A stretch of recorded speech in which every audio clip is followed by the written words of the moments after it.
Amados, a paz do Senhor mais uma vez, uma boa noite a todos. E eu quero aproveitar, a amada igreja, e pedir para que vocês abram as vossas Bíblias em 1 Tessalonicenses, capítulo 5, versículos 16 ao 19. Glória a Deus. Vamos orar e agradecer ao Senhor. Pai, mais uma vez, ó Senhor, nós te agradecemos e bendizemos ao teu nome e entregamos esse momento nas suas mãos e pedimos ao Senhor para que o Senhor possa usar esse vaso de barro que aqui se encontra, Pai. De mim mesmo o Senhor sabe que eu não tenho nada para oferecer para a tua igreja, Senhor. Mas aprove ao Senhor me dar essa oportunidade, Senhor, de ser canal de ti, Senhor, para o teu povo aqui nesse lugar, Pai. Então eu te peço, Senhor, usa-me, Senhor, e vai tirando toda dificuldade, toda barreira, todo impedimento, Senhor. Te peço também, Senhor, que o Senhor venha agir com liberdade, Senhor amado. Pai, joga por terra toda ação maligna, Senhor, no nosso entendimento, Senhor amado, contra a tua palavra, Pai. Que nossos corações e mentes sejam levados cativos à vontade do Senhor. Em nome de Jesus, nessa noite, Pai. Amém e amém. 1 Tessalonicenses, capítulo 5, versículo 16 a 19, diz o seguinte: regozijai-vos sempre, orai sem cessar, em tudo dai graças, porque esta é a vontade de Deus em Cristo Jesus para convosco. Não extingais o Espírito. Amém? Amém. Pode se assentar. Amém. Amados, o título dessa mensagem é o modo de vida que agrada a Deus. Queridos,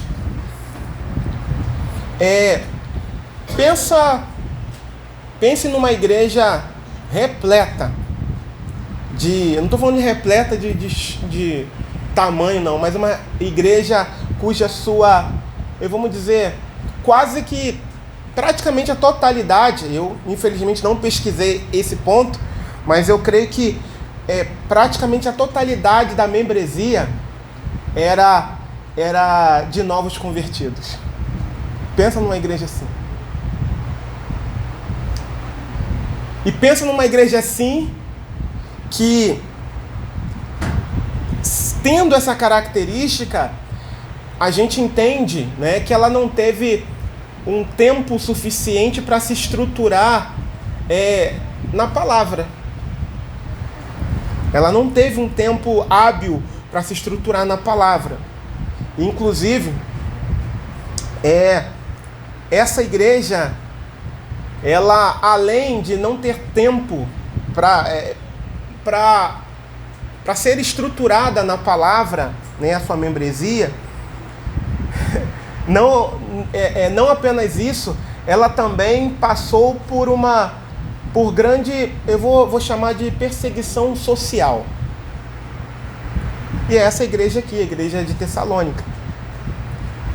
Tanto é que Paulo não pôde nem ficar lá por muito tempo, ele teve que sair logo, por conta do levante que houve ali naquele lugar, por amor ao Evangelho, por causa da palavra de Deus. E colocando essa lente, a gente olha para esses versículos que nós lemos e a gente consegue ter uma clareza maior do porquê Paulo estava escrevendo isso, porque ele escreveu à distância. Não foram orientações que ele deu de perto, até porque ele teve que sair logo. E aí ele escreve essa carta primeiro para uma palavra certa, primeiro para encorajar aqueles irmãos que permaneceram firmes na fé, e também esclarecer algumas dúvidas. Eles estavam com algumas dúvidas em relação ao arrebatamento da igreja, a questão daqueles que morrem no Senhor. A gente não vai falar dessa questão do arrebatamento nem daqueles que morrem no Senhor, mas a gente quer trazer aqui 4 conselhos que nós fomos ministrados. Nós estávamos de férias e fomos ministrados lá numa igreja lá em Saquarema. E ardeu no nosso coração essa mensagem. Nós ministramos lá na igreja também, no domingo agora. E quando o pastor Sandro comentou, né, eu senti o desejo de trazer essa mesma mensagem aqui. Você vê que nem de férias a gente fica livre, né? Embora eu não tenha, eu não tenha me assentado, né, para escrever, né, para ser canal de Deus, para montar a palavra. Ainda assim o Senhor, não, você não vai ficar livre disso não. E quando eu fui lá na igreja, foi até num domingo, né, lá em Saquarema, e aí o Senhor ministrou o meu coração através dessa palavra aqui, tá?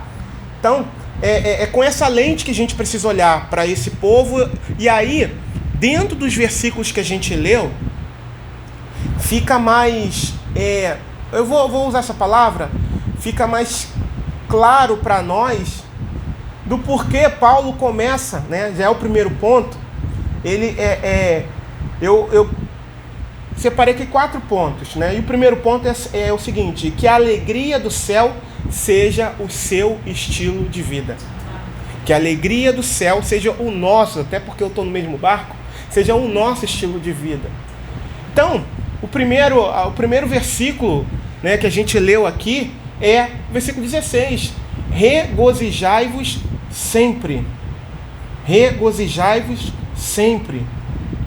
Amados, você vê, né, relembrando aqui agora, que eles passaram por momentos difíceis. Eles não tinham uma estrutura teológica, bíblica tão grande. E ainda assim Paulo escreve para eles: olha, vocês devem se regozijar na presença do Senhor sempre, em todo momento.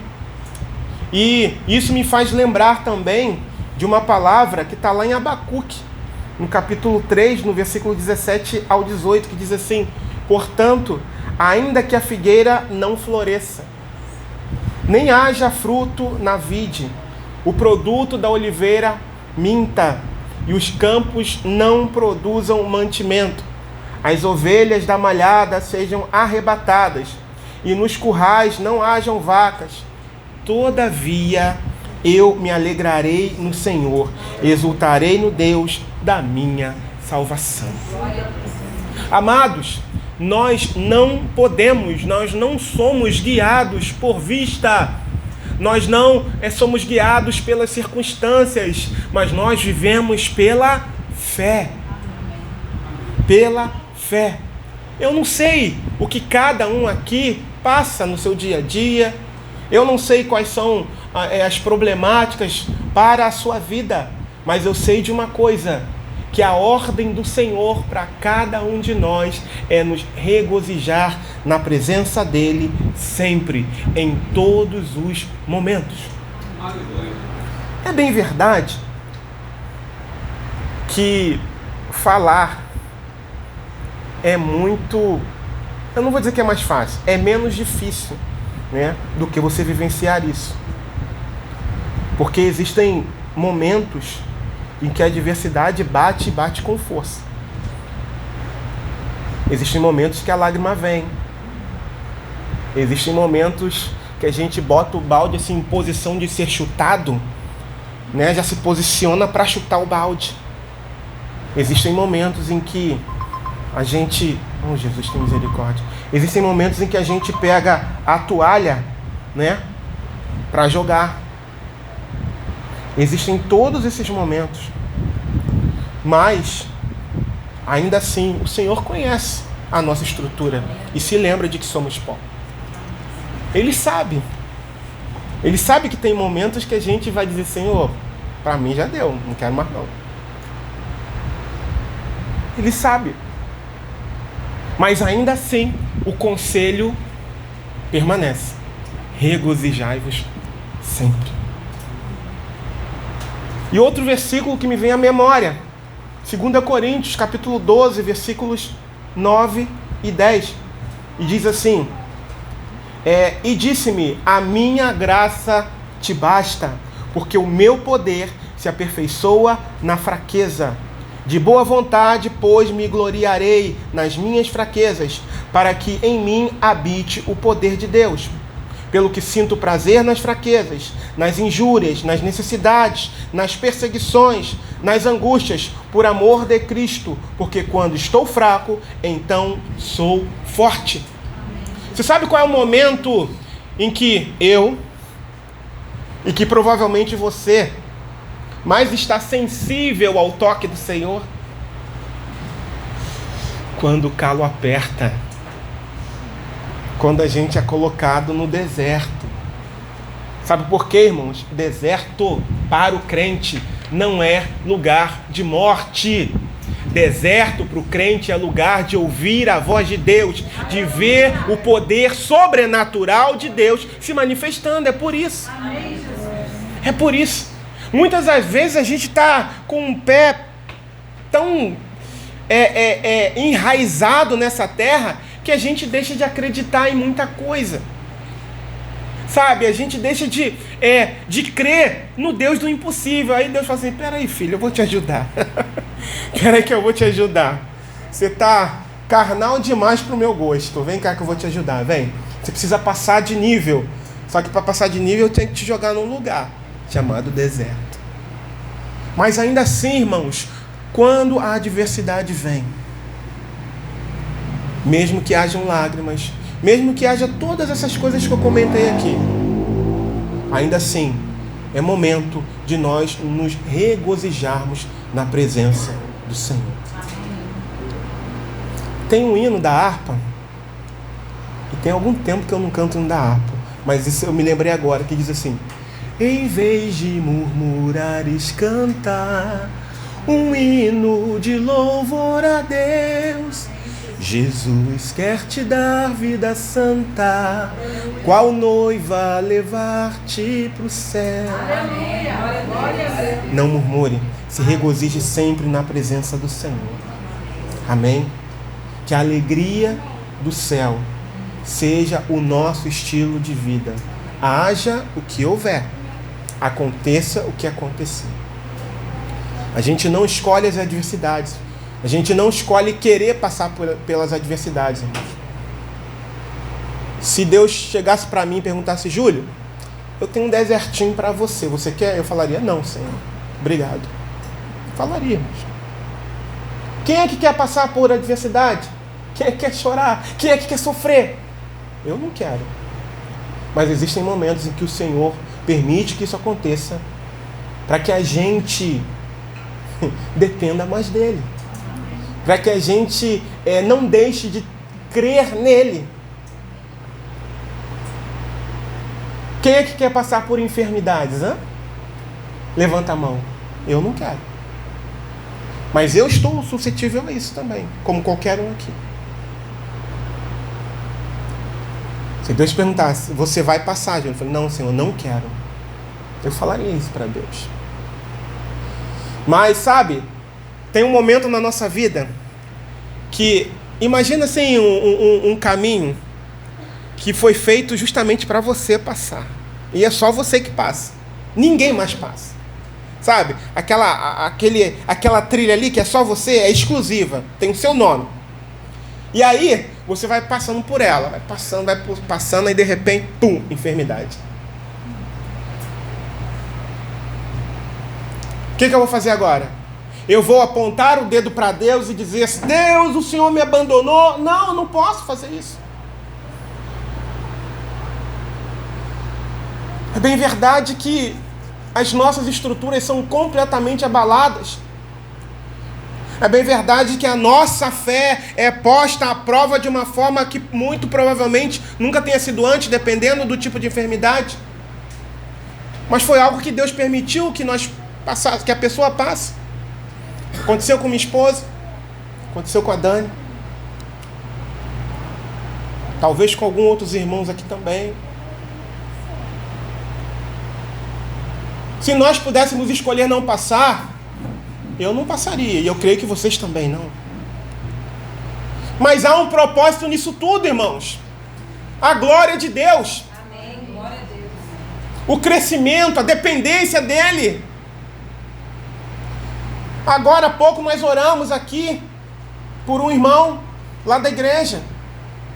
E nós chegamos a um patamar em que nós não podemos fazer mais nada. Somente orar, depender e esperar no Senhor. Enquanto a gente podia fazer alguma coisa, a gente fez. Só que agora tem que esperar. Tem que esperar fazer exame. Tem que esperar, e tudo público.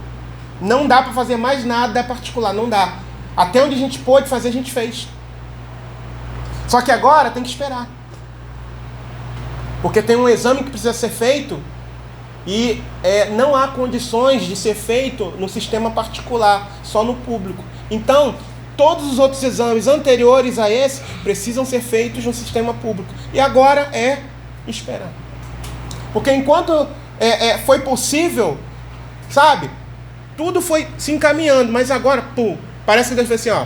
Tá.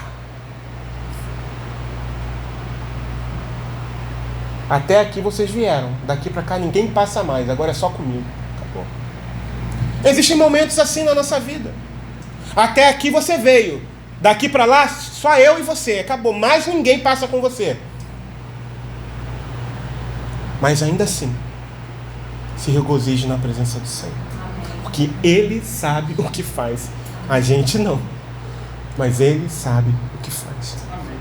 Em segundo lugar, o modo de vida que agrada a Deus. O primeiro, que a alegria do céu seja nosso estilo de vida. Regozijai-vos sempre. Em segundo lugar, ore em toda e quaisquer circunstâncias. Versículo 17. Orai sem cessar. Um crente que não ora é um crente morto. É um crente zumbi. Uma igreja que não ora é uma igreja que está fadada ao fracasso. E eu não falo no sentido visível, carnal, não. Falo de algo espiritual. Irmãos, nós estamos tendo...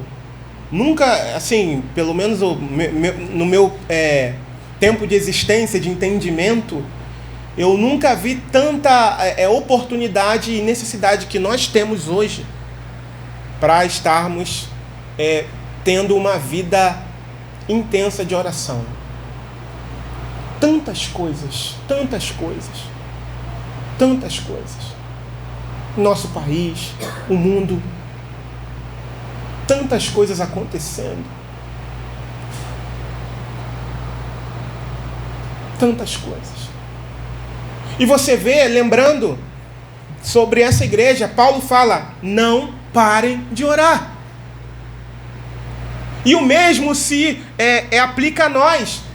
Mas talvez você diga, você está dizendo isso porque você não conhece o meu dia a dia. Amados, nem sempre, o momento de oração é aquele registrado lá nos evangelhos em que você entra no seu quarto e fecha a sua porta. Não, nem sempre. Esse momento é maravilhoso, não pode faltar. Mas, em todos os momentos, no seu dia a dia, nós podemos orar. A gente pode orar enquanto está caminhando. A gente pode orar enquanto está dirigindo, só não pode fechar os olhos, nem falar em mistério, nem começar no mistério no volante. Tá bom, pastor Sandro? Não pode. A gente pode orar enquanto está dentro do ônibus. A dona de casa enquanto está cozinhando. Porque a gente sabe que a demanda dentro de casa é muito grande. Muito grande. Então, em todos os momentos nós podemos orar. Ou quando você não pode balbuciar palavras, você está orando ali na mente, falando com o Senhor. Mas em todos os momentos, esse é o conselho para nós. Esse é o conselho para nós. E olha só um exemplo maravilhoso. A gente viu aqui no versículo 17, orai sem cessar. E um outro exemplo que nós tiramos aqui na palavra, Lucas 18. Lucas 18. que diz assim: e contou-lhes também uma parábola sobre o dever de orar sempre e nunca desfalecer. Jesus contando essa parábola, dizendo: havia numa cidade um certo juiz, que nem a Deus temia, nem respeitava o homem. Havia também naquela mesma cidade uma certa viúva, que ia ter com ele, dizendo: faze-me justiça contra o meu adversário. E por algum tempo não quis atendê-la. Mas depois disse consigo: ainda que não temo a Deus, nem respeito os homens, todavia, como esta viúva me molesta, hei de fazer-lhe justiça, para que enfim não volte e me importune muito. E disse o Senhor: ouvi o que diz o injusto juiz? E Deus não fará justiça aos seus escolhidos, que clamam a ele de dia e de noite, ainda que tardio para com eles? Digo-vos que depressa lhes fará justiça. Quando, porém, vier o Filho do Homem, porventura achará fé na terra? Eu estou emocionado aqui agora, irmãos, porque ontem eu nem comentei com minha esposa. Eu estava aplicando isso que a gente está falando, que a gente estava se preparando para sair. Eu senti um desejo de orar por uma situação que tem me preocupado muito. E ali na mente eu comecei a falar com o Senhor e as lágrimas desceram dos meus olhos. É uma preocupação que já tem algum tempo. E todas as vezes que eu me lembro, eu começo a orar, a falar com o Senhor, pedir ajuda ao Senhor, pedir uma solução ao Senhor. Irmãos, não tem desculpa. Tem a vida agitada? Todo mundo tem, né? Todo mundo vive na correria. Inclusive as donas de casa. Todo mundo. Então ora. Lembrou de alguma coisa? De repente não vai dar tempo de parar, se prostrar, de dobrar o joelho. Sabe? Ali mesmo, você está fazendo alguma coisa, ora. A minha esposa até brincou: você está chorando? Só que eu fiquei quieto, não falei nada não. Pô, o homem não chora, né? O homem não chora, né? Poxa vida, o homem não chora. Bobagem, né? Mas enfim. Aí eu fiquei quieto, não falei nada, mas eu estava orando, estava falando com o Senhor. E a gente naquela correria para sair, a gente foi fazer uma visita ontem, vamos ministrar uma ceia ontem. E aí naquela correria eu lembrei da situação e comecei a falar com o Senhor. E naquela correria de se arrumar, de sair, porque estava na hora, tal. Ela pega muito no pé essa questão de horário, né? Olha, marcamos tal hora e tal, então vamos embora, aquela correria. E o que me chama a atenção nesse texto aqui, queridos, primeiro, nós já falamos, né, no texto de Lucas 18, versículo 1 a 8, é que Jesus fala que nós temos um dever. E que dever é esse? Orar sempre e nunca desfalecer. É um dever que nós temos. E se a gente não tem cumprido isso, a gente tem sido negligente a essa ordem do Senhor. Ordem. Amados, muitas das vezes a gente se desgasta. Sabe por quê? Com vários tipos de situações. A gente arruma inimizade, a gente perde força, porque a gente está usando a arma errada. A gente está usando a arma errada. Uma parte do cônjuge não anda bem, não está legal, uma das partes, ore. Vai discutir para quê? Você está usando a arma errada. Vai para a oração. Querer discutir, apontar dedo, não vai adiantar. Querer confrontar, nem sempre vai adiantar, irmãos. Mas orar, sim, adianta. Adianta. Sabe por quê? Olha só o que esse texto de Lucas diz aqui. Embora, né, Jesus está falando de um homem que não temia nem a Deus e nem respeitava as pessoas. Obviamente não está se referindo a ele. Amém? Não está se referindo a ele. Mas esse homem aqui, do texto, da parábola, ele não temia a Deus e nem respeitava as pessoas.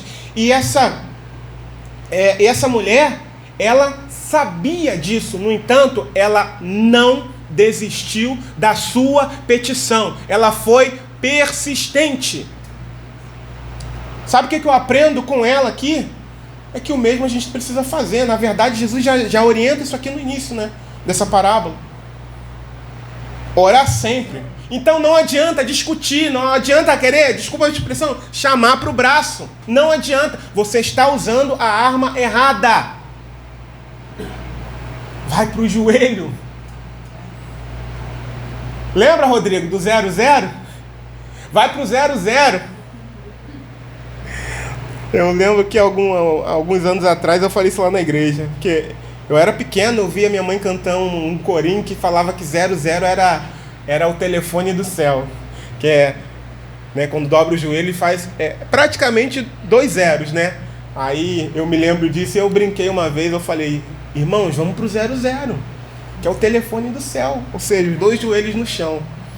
Irmãos, tá com problema no casamento? 00. É claro, procura o pastor, pede orientação, mas também vai pro 00. Desce a casa do olheiro. Tá com problema no relacionamento de família, ou no trabalho, em qualquer outro lugar, tem gente te perseguindo, tem gente te afrontando, querendo te tirar do sério. Irmãos, oração, orar sem cessar. Não amaldiçoe aquela pessoa, abençoe-a. Se ela precisar de você, ajude-a, porque assim Jesus nos ensinou. Bem sabemos que não é fácil. Dá vontade de botar o pé na frente, né? Ih, Senhor, foi mal. Tadinho, tropeçou no meu pé, pai. Aí Deus olha assim no coração. Sei. Vai descer a casa do olheiro. Vai, filho, vai. Você tá pior do que ele, vai. Quem tá precisando de salvação é você. Vai se converter, rapaz. Irmãos, nós precisamos orar sem cessar. E essa mulher, ela não desistiu, mesmo conhecendo esse homem, que não temia Deus e nem respeitava a homens algum. E mais, o texto diz que por algum tempo, ele não quis atendê-la. Mas o que ela fez? Continuou insistindo, né? Mas Deus não é como esse homem. Ele é um Deus maravilhoso, bondoso, zeloso. Pode ser que para o nosso próprio bem, ele não responda na hora. Ou às vezes ele diga, não. E às vezes a gente está chorando, às vezes está doendo e está dizendo, não. Ele sabe, nós não. Deus, ele tem uma visão limitada. A gente é limitado demais, irmãos. Muito limitados. Então, muitas das vezes um não de Deus é para o nosso bem. E a gente está querendo um sim. Deus, eu quero isso, eu quero isso. E Deus fala. Ou então, é difícil quando Deus fica em silêncio, né? Você está orando, pedindo, sabe? Orando com fervor, com fé, com confiança, com convicção. Está insistindo ali, ó. Nada. Não pense você que o silêncio de Deus é um desprezo para você. Não é não. Através da oração, irmãos, nós exercitamos, eu já comentei isso aqui, se eu não me engano, exercitamos a nossa fé. A gente está falando com nada, entre aspas, humanamente falando. Você está falando com quem? Com ninguém, humanamente falando. Mas não, você está falando com o Rei dos Reis e Senhor dos Senhores, o Rei do Universo, o Criador de todas as coisas. Ele ouve, ainda que ele possa dizer não, ou então ele esteja em silêncio. É como se Deus não precisa da minha oração. Não precisa. É como se ele, no silêncio dele, ele fala assim, continua. É desse jeito que eu quero você. Vai mais. É isso. Continua. Orar sem cessar. Continua. É assim, irmãos. Imagina se toda vez que eu dobrasse meu joelho, a minha se dobrar, pum, toma. Ia ficar sem vergonha, não ia? Desculpa a expressão. Eu tô assim com Deus, ó. Meu irmão, peraí. Sim, ó. Tudo que eu peço ele me dá, quer ver? Mas não é assim. Tem um tempo, tem um momento. Tem hora que Deus responde logo, sim, tem. Mas tem momento que Deus ou diz, ou fica em silêncio, ou diz que não. Mas o que nós precisamos fazer é orar sem cessar. E lembrarmos dessa mulher. E lembrarmos dessa mulher que insistiu contra todas as possibilidades que ela tinha. Lembre-se, esse juiz não respeitava a Deus, né? E não temia a Deus e nem respeitava os homens. E mais, por algum tempo não queria atendê-la. Lembre-se disso. E ainda assim, ela foi persistente. Amém? Terceiro lugar. Seja grato a Deus em tudo. Tudo. Versículo 18. Em tudo dai graças, porque esta é a vontade de Deus em Cristo Jesus para convosco. Na quarta-feira passada, eu estava voltando de férias, isso.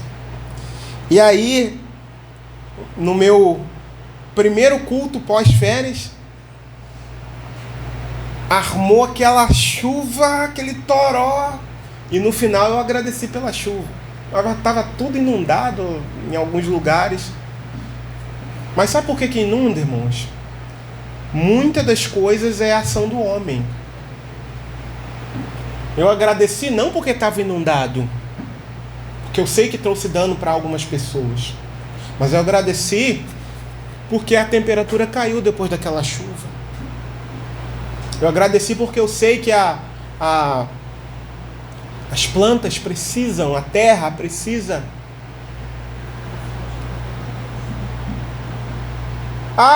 Vou mudando de assunto. Mas eu não tenho uma casa própria. E eu tenho que ser grato a Deus. Eu estou orando um tempão. Estou tentando juntar dinheiro para dar a entrada, não consigo. Estou no aluguel. Você acha isso certo? Irmãos, seja grato a Deus, porque você ainda tem um teto, você ainda tem possibilidade de manter um aluguel. E quem não tem?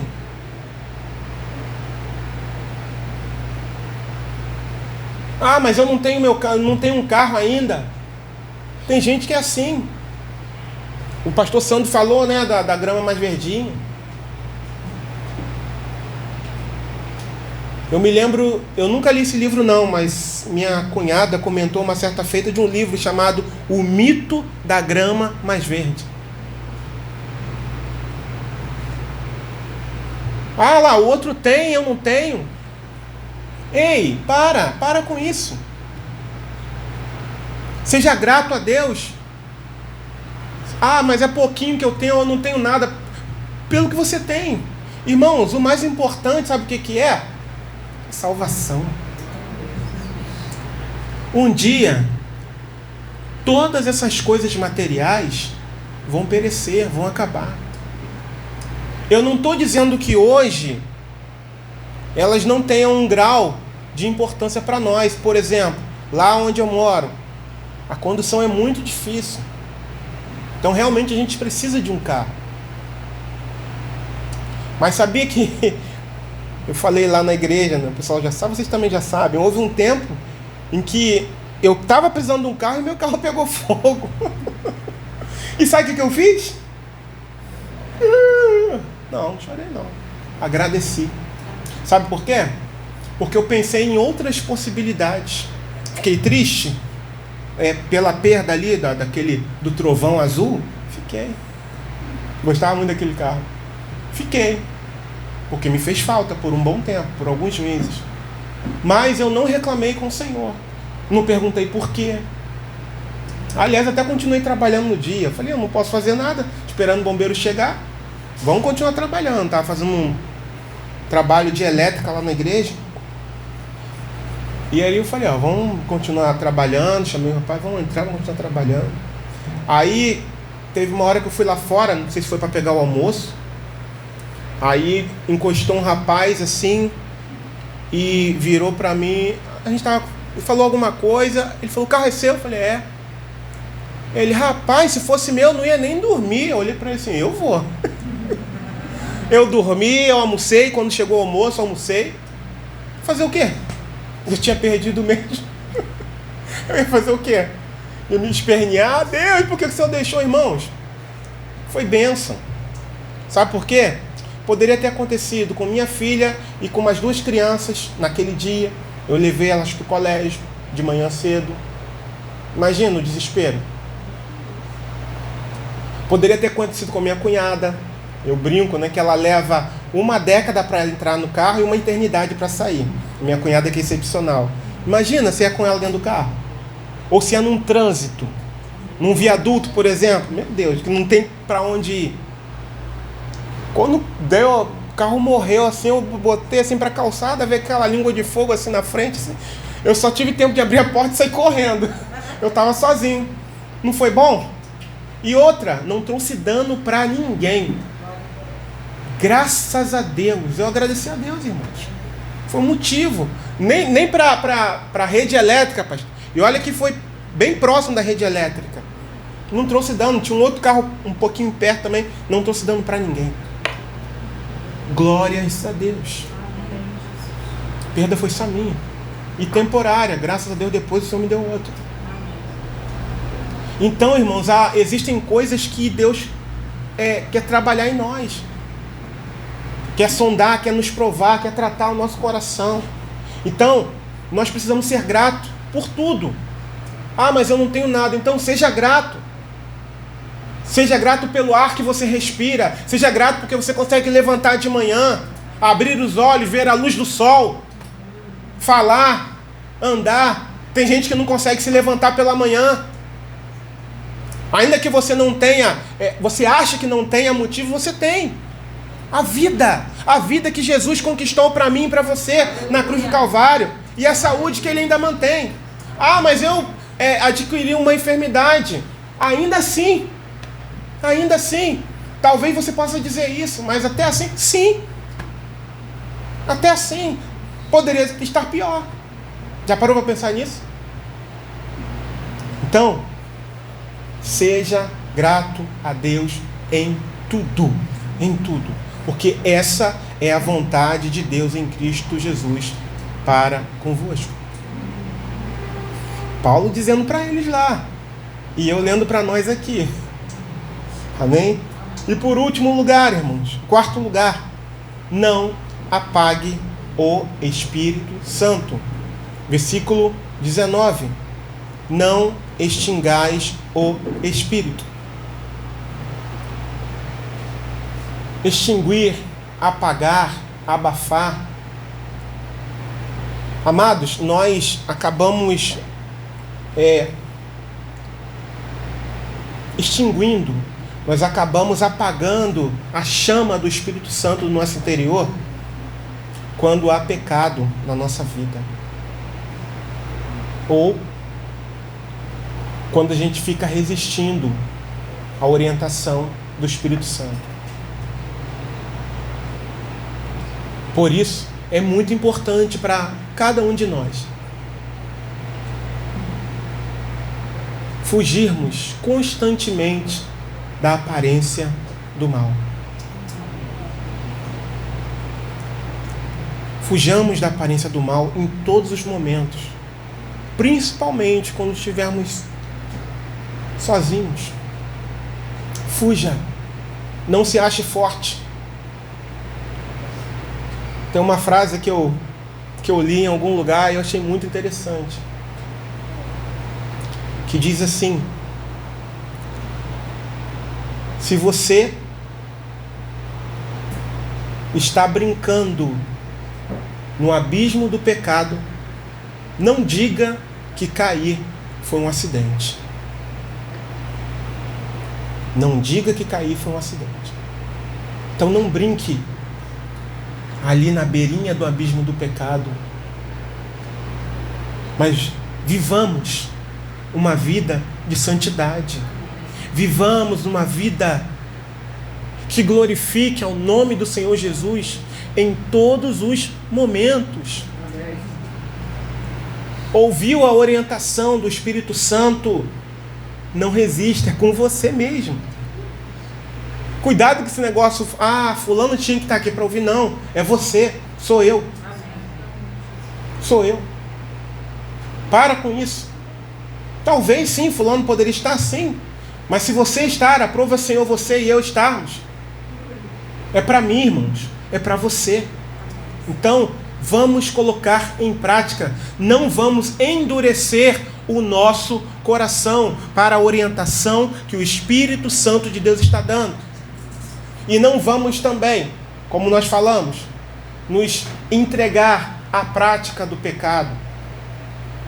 Hoje em dia, né? O pastor até falou mais cedo ali. Infelizmente,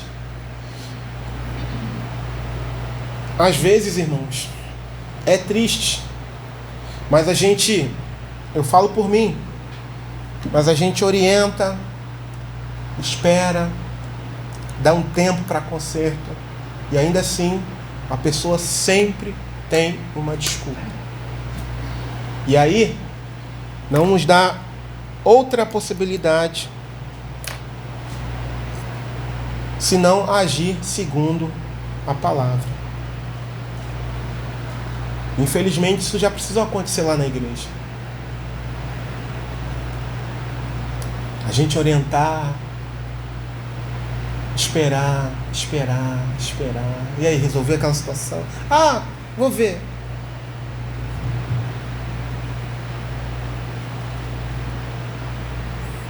Então não faça isso. Porque o pecado nos afasta de Deus. O pecado lesa o nosso entendimento. O pecado traz dano para a nossa alma. Então não viva na prática do pecado. Não apague o Espírito Santo. Não apague. Não apague essa chama que arde dentro de você, que o Espírito Santo colocou dentro de você. Não apaguemos, eu também estou incluso nisso. Em nome de Jesus. Que a nossa vida seja uma vida de louvor e adoração ao Senhor nas 24 horas do dia, inclusive dormindo. Para finalizar,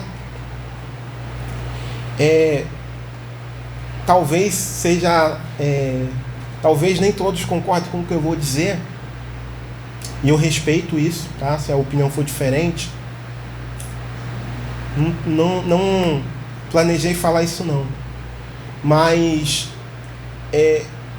para mim, irmãos, essa questão do dormindo foi algumas experiências que eu tive. Alguns anos atrás, eu tinha sonhos em que quando eu acordava eu me sentia mal com os sonhos que eu vinha tendo. E aí um dia eu falei: Senhor, isso está me afastando do Senhor. Eu acordo triste. Eu não quero isso, ainda que seja um sonho. E se o Senhor quer me provar por algum motivo, então me dá sabedoria para no sonho lutar. E assim Deus fez. E para a glória do Senhor, irmãos, inclusive nos sonhos, naquele período, o Senhor me deu vitória naquelas batalhas. Tá? Só um parênteses aqui, eu falei, nem sei porquê. Talvez alguém precise, não sei. Mas peça a Deus. Não há nada que seja impossível para Deus. Mas não apague o Espírito Santo da sua vida com essas práticas. Resistir ao Espírito Santo, aquilo que ele traz de orientação para nós, e viver na prática do pecado, compactuando com o pecado. Amém? Então, esses foram os 4 pontos o modo de vida que agrada a Deus. Você quer agradar a Deus? Eu quero agradar a Deus, sim. Então, que a alegria do céu seja o nosso estilo de vida. Orar em toda e em quaisquer circunstâncias. Ser grato a Deus em tudo e não apagar o Espírito Santo de Deus. Amém? Quero convidar você a se colocar de pé. Quero agradecer ao Senhor por essa oportunidade. Pai, o desejo do meu coração é que a tua igreja tenha compreendido, Senhor, essa palavra. E tendo compreendido, que coloque em prática, Senhor, cada ponto que a gente já conhece. Não é algo que a gente não conhece, que a gente já conhece, mas muitas das vezes acabamos negligenciando, Pai. Tenha misericórdia de nós, ó Pai, e ajuda-nos, ó Senhor, a andar segundo a tua vontade. Ajuda-nos a caminhar, a trilhar o modo de vida que te agrada, Senhor amado, para a glória do teu nome santo, Deus. Senhor, eu entrego essa amada igreja nas suas mãos, o pastor Sandro. Muito obrigado, Senhor, por essa oportunidade que o Senhor nos tem dado. Em nome de Jesus. Fica conosco, Pai, e fica com o teu povo. Amém.